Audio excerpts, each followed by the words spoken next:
আসসালামু আলাইকুম। নতুন আরেকটি ভিডিওতে আপনাদের স্বাগতম। হাঁসের মাংস কার না পছন্দ? আজকে দেশি হাঁস রান্না করব। আপনারাও থাকুন আমাদের রান্নাবান্নার সাথে। বাড়ি থেকে পাঠানো কচি দেশি হাঁস, এজন্য একটু হাড্ডি বেশি, তবে মজা কিন্তু বেশি। দেশি হাঁস বলে কথা। তো প্রথমে তেল গরম করে লং, এলাচ, দারচিনি, তেজপাতা গরম করে নিলাম।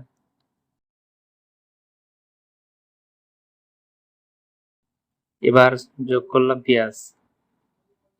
পেঁয়াজগুলো বাদামি কালারে ভেজে নিব।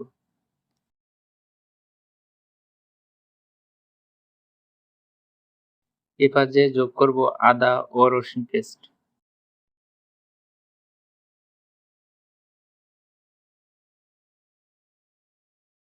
এবং সবগুলো ভালোভাবে মিক্স করে নিলাম।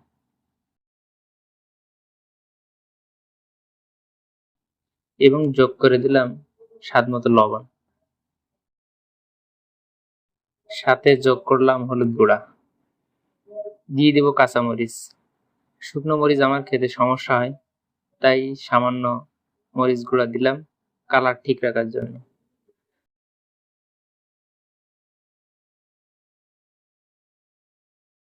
এবার সামান্য পানি দিলাম, না হলে সবগুলো পুড়ে যাবে। একটু নেড়েচেড়ে কিছু সময়ের জন্য ঢেকে দিলাম। কিছু সময় পর ঢাকনা খুলে আবারও নেড়েচেড়ে ঢেকে দিই, মশলা থেকে তেল না ছাড়া পর্যন্ত। মশলা থেকে তেলটা উপরে চলে আসছে। এবার যোগ করব মাংসগুলো।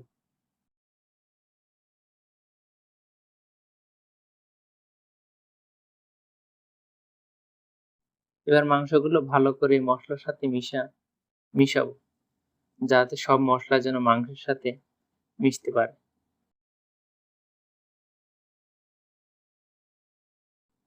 এবার ঢেকে দিব বেশ কিছু সময়ের জন্য। ফিরে আসলাম কিছু সময়ের পর। মাংসটা পানি ছেড়ে দিচ্ছে। আবারও ভালো করে নেড়ে চেড়ে নিব এবং ঢেকে দিব সিদ্ধ না হওয়া পর্যন্ত।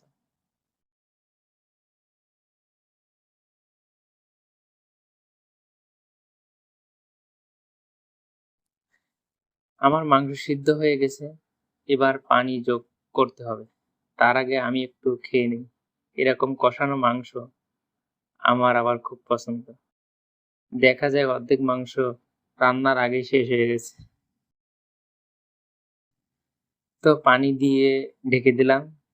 ফিরে আসবো একবারে রান্না শেষ করে।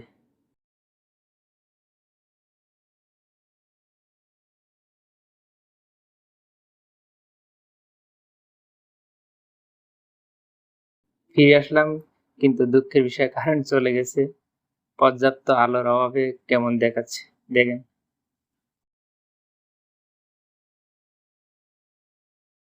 তো অবশ্যই আমার মাংস ভুনা তৈরি হয়ে গেল। তো কেমন লাগলো? যদি ভালো লাগে অবশ্যই লাইক, কমেন্ট, শেয়ার করবেন। তো ভালো থাকুন সবাই। আল্লাহ হাফেজ।